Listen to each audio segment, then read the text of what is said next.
모르고 마약 마셨다. 친구가 준 게 마약인지 모르고 먹었다.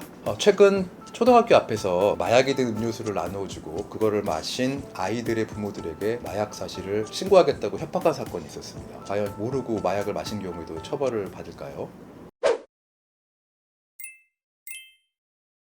마약 같은 경우는 범죄가 크게 두 가지가 있습니다. 마약을 자기가 투약하는 경우, 마약을 제조하거나 파는 경우, 이 두 가지가 나누어져 있고요. 대마 흡연은 5년 이하의 징역 또는 5천만 원 이하의 벌금에 처하도록 되어 있고요. 필러폰, 엑스터시, 케타민 이런 항정신성 의약품과 관련된 물질들은 10년 이하의 징역에 처하도록 되어 있습니다. 그리고 대마를 제조하거나 매매하거나 알선하는 경우에는 1년 이상 무기징역까지도 처벌이 가능하도록 법이 규정하고 있습니다. 이렇듯 마약류와 관련해서는 상당히 높은 법정형과 벌금을 부과하고 있기 때문에 상당한 주의가 필요하고요. 특히 이런 마약 사건이 한번 연루가 되면 구속의 위험성이 굉장히 높아집니다. 그 이유가 뭐냐면 증거인멸의 우려, 도주의 우려를 보고 판단하는 경우가 많은데요. 증거인멸의 우려가 높습니다. 내가 여러 친구들과 같이 마약을 했는데 본인이 잡히면, 근데 구속이 안 당하고 집에 돌아가면 친구들한테 얘기해서 빨리 숨어 도망가, 마약과 관련된 물건들을 치워 라고 이렇게 증거를 인멸할 우려가 크기 때문에 구속을 시킨 다음에 수사기관에서 너 누구와 함께 마약을 투약했어? 추궁을 하는 방식으로 수사가 많이 이루어지기 때문에 구속 수사가 되는 범죄 중에 하나이기도 합니다.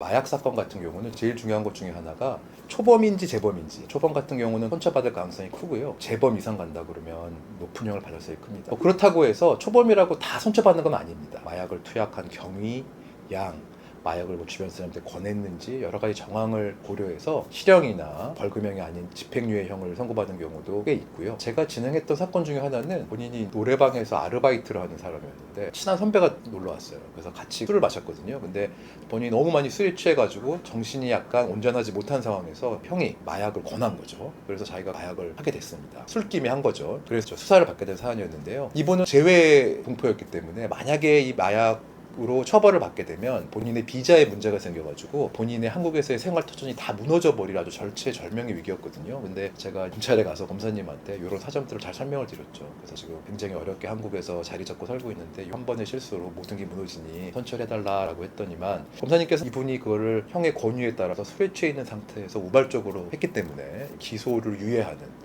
재판에도 붙이지 않고 수사 단계로 종결된 경우도 있었습니다. 중요한 것은 이런 투약 경위 같은 것을 잘 설명을 해서 본인이 실수였음을 알리고 적은 형량을 받는 것이 중요합니다.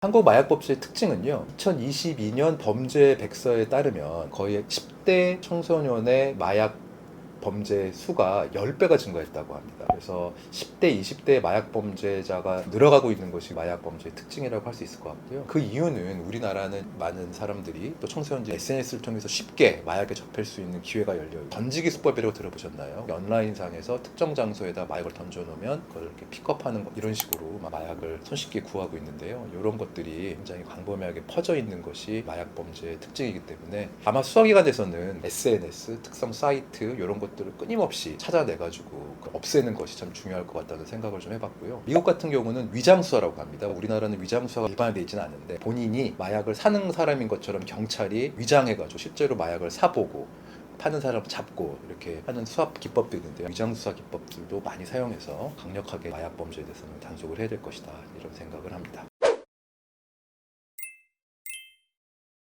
요즘 보면 마약이 굉장히 식품처럼 가볍게 여겨지는 경우가 있는 것 같습니다. 마약 젤리, 마약 사탕, 마약 오일 이런 것들 예전과는 달리 더 쉽게 마약을 복용할 수 있는 분위기가 된 것 같고요. 사실 마약 범죄를 다루어 보면 한 번 마약에 빠지면 두 번, 세 번 계속 빠지게 되는 중독성이 있는 범죄이기 때문에 처음 한 번을 하지 않는 것이 매우 중요하다, 그렇게 생각합니다. 그리고 또 변호사로서 한마디 드리고 싶은 것은 마약 범죄를 하면 굉장히 밝혀지기가 쉽습니다. 왜일까요? 마약을 하면 그 흔적이 몸에 남습니다. 그리고 마약은 같이 한 사람들이 있고요, 마약을 판 사람이 있지 않습니까? 그 중에 한 사람이라도 잡히면 이 사람이 본인의 죄를 가볍게 받기 위해서 같이 투약한 사람, 자신이 마약을 판 사람을 다 불도록 되어 있는 그런 범죄입니다. 그래서 본인이 마약을 했다면 굉장히 밝혀지기가 높은 리스크가 있다. 이 점도 꼭 아셔야겠습니다. 우리 형법은 고의범에 대해서 처벌하도록 되어 있고 과실범의 경우는 특별하게 처벌하도록 규정되어 있는 것만 처벌합니다. 그래서 상해죄 같이 과실치상죄가 있는 경우에만 과실범을 처벌하는 것이죠. 근데 마약을 투약한 것은 마약류관리법에 따라서 처벌이 받는데 마약을 실수로 마시는 경우는 처벌하지 않습니다. 다만 많은 마약 사건에서 본인이 잡혀가면 이야기하고 변명을 하는 경우가 많은데요. 수사기관이 이를 믿지를 않습니다. 만약에 본인이 정말로 친구가 준 것이 마약인지 모르고 먹었다고 하면 그걸 본인이 느끼는 즉시 경찰에 신고하고 그거를 준 사람을 경찰에 이야기를 해서 결백을 바로 밝혀야지 한참 시간이 지난 뒤에 문제가 된 경우에는 쉽게 그 변명이 받아들이지 않는다는 점 유의해야 할 것입니다. 본인이 마약을 모르고 먹었는데 그 마약을 준 사람이 협박을 하고 있다면 협박 내용을 증거로 남기는 것이 중요합니다. 그래서 그 사람의 협박 내용이 담긴 통화 녹음 또는 문자 이런 걸 가지고 경찰서에 신고를 해야 될 것이고요. 당시에 마약을 모르고 먹게 되었다면 먹는 과정에 있어서 어떻게 먹게 되었는지를 입증할 수 있는 CCTV나 목격자들을 확보해서 본인이 이걸 정말로 모르고 먹었다는 것을 수사기관에 알려서 억울함을 벗어야 될 것입니다. 구독과 좋아요 부탁드리겠습니다.